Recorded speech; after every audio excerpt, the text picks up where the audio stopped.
Good afternoon. A very tragic event has happened in our community, and we're deeply saddened what has occurred.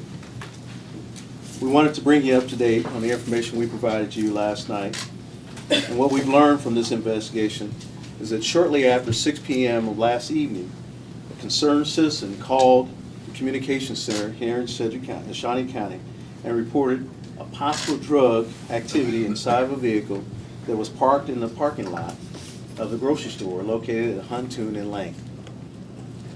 From that, two police department officers, Corporal David Gogian and Officer Jeff Atherley, responded and contacted occupants of a vehicle that matched a description of a Toyota Silver and four-door.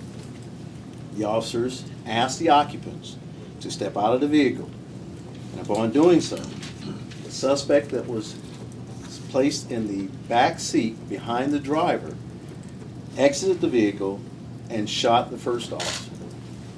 The suspect immediately turned and shot the second officer. From that then, the third officer immediately returned fire and exchanged fire with the suspect. The suspect then got into the vehicle by himself and drove the Toyota from the scene, driving north on Lane Street. After midnight, we received a citizen's call providing information that the suspect was located in the 300 block of Southwest West Street. After confirming the information, officers from the police department, Shawnee County Sheriff's Office, established a perimeter around the residence.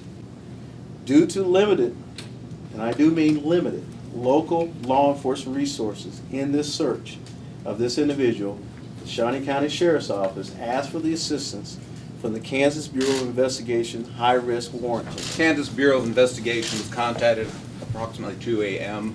and our high-risk warrant team was sent out. This is appropriate in these situations due to limited resources, and also since the local law enforcement agencies were the victims involved in this case.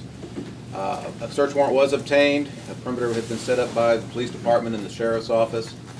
Our agents engaged in an effort to contact the suspect, both by phone, loudspeaker, use of siren. Two other individuals in the house, which has, I think, 3 apartments in it, did leave. The suspect did not respond. After a certain period of time, gas was deployed into the residence. The suspect then exited the house with a handgun in his hand. It appears from initial investigation that he fired 1 shot. The officers engaged. I believe there were 3 officers from 2 different agencies that responded, and the suspect was shot. He was taken into custody, transported to a local hospital for treatment, and was pronounced dead at that location. The reason most of these questions are being answered by the KBI and the Sheriff's Office is because it involved our officers, and the request was made by me for them to investigate the circumstances surrounding 2 fallen officers and shots fired by the TPD officer on the scene. Chief, how are you feeling about the fact that this individual will not be prosecuted? You're not going to have to go through the prosecution process for this man who took down 2 of your guys? Well, if I had my way about it, we'd prosecute him to the fullest extent of the law, get that done in the open court, and get that handled in the American system of criminal justice literally. The way it ended, why he did what he did is only speculation. We can only guess what his motivation was.